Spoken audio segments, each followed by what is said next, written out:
ভাবুন তো, সীমিত আয়ের একজন মানুষের স্বজন মারা গেলে কি হয়।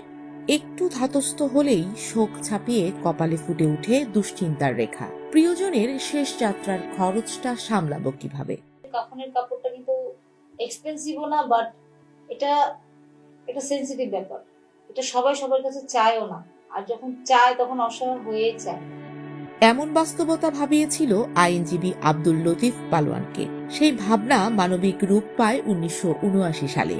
এরপর থেকে স্বজনের শেষ যাত্রা নিয়ে উৎকণ্ঠায় থাকা সামর্থ্যহীন মানুষের পাশে বিনামূল্যে কাফনের কাপড় নিয়ে আমৃত্যু দাঁড়িয়েছেন তিনি। ভাই একদিন ফোন দিল, রিয়া কাফনের কাপড় কি দেও? আমি বলি, হ্যাঁ ভাই দেই তো। আচ্ছা আচ্ছা, আমার এক ভাড়াটিয়া মারা গেছে, তাহলে একটু আসতেছি। আব্বা তৈরি করে গেছে এবং এটার আউটপুটটা আমরা পাচ্ছি আলহামদুলিল্লাহ।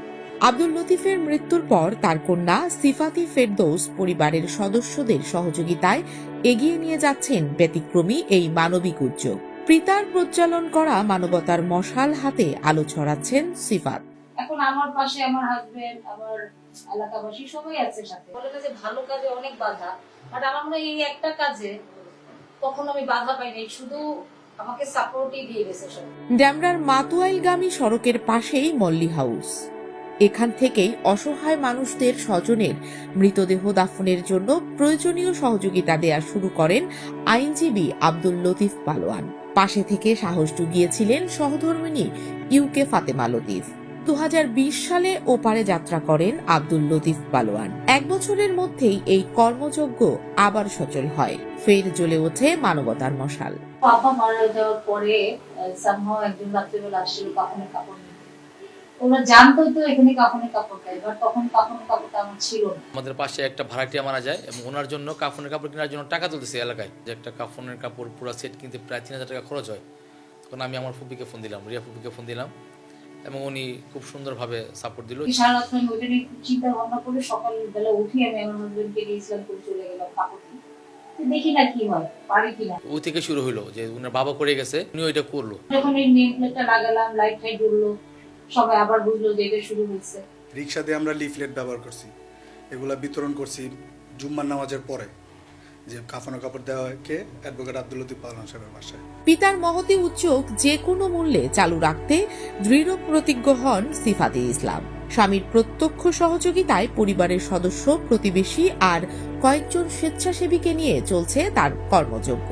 এলাকার অনেক বাসা আছে যারা অনেক ভাড়াটিয়া থাকে, তো মারা গেল, হয়তো টাকা পয়সা নাই, তখন কিন্তু এলাকার মানুষগুলোই কিন্তু আমার কাছে পাঠায়। মহিলা না পুরুষ এটা আগে আইডেন্টিফিকেশনের ব্যাপার থাকে। ছেলে হলে ম্যাক্সিমাম সময় দেখা যাচ্ছে আমি একা একা কেটে দিয়ে দিই, বা সাথে যে আসে তাকে তার সহযোগিতা নিয়েই কেটে দিই। মহিলাদের ক্ষেত্রে আমার ম্যাক্সিমাম সময় একটু হেল্প লাগে।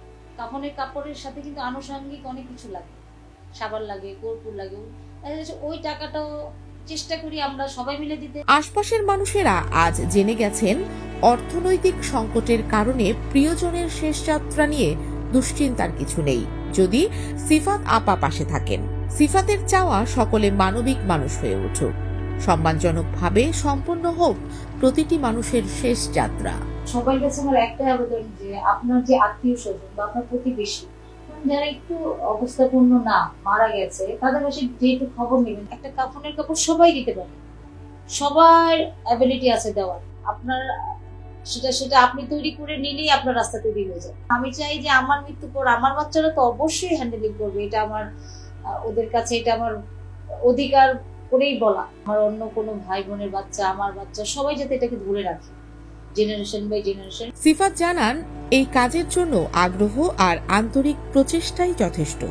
নিজের শখ বা বাড়তি ব্যয় ছেটে ফেললেই সম্ভব এমন মানবিক উদ্যোগের অংশীদার হওয়া। এটা একটা মাথায় টেনশন থাকে, কাপড় শেষ হওয়ার আগে আবার কাপড় কিনে আনতে, নিজের জামা কাপড় কেনার আগে ওই কাফনের কাপড় তলা এনে রাখতে হয়। নিজের যে ছোট ছোট শখ, মাঝারি শখ, বড় শখ, ওগুলো বিসর্জন করে কিন্তু আমি আগে চেষ্টা করি ওটা রেখে নিই। মিনিমাম 4-5টা 6-7টা কাপড় দেওয়ার মতো যাতে কাপড় থাকে। মানসিকতা চেঞ্জ করলে এটা সবাইকে হেল্প করতে পারবে, এটা এমন কোনো মেজর কাজ না। আসুন মানবিক হই, জনপদে জনপদে প্রজ্বলিত হোক মানবতার মশাল, দৃপ্ত কণ্ঠে গেয়ে উঠি মানবতার জয়গান।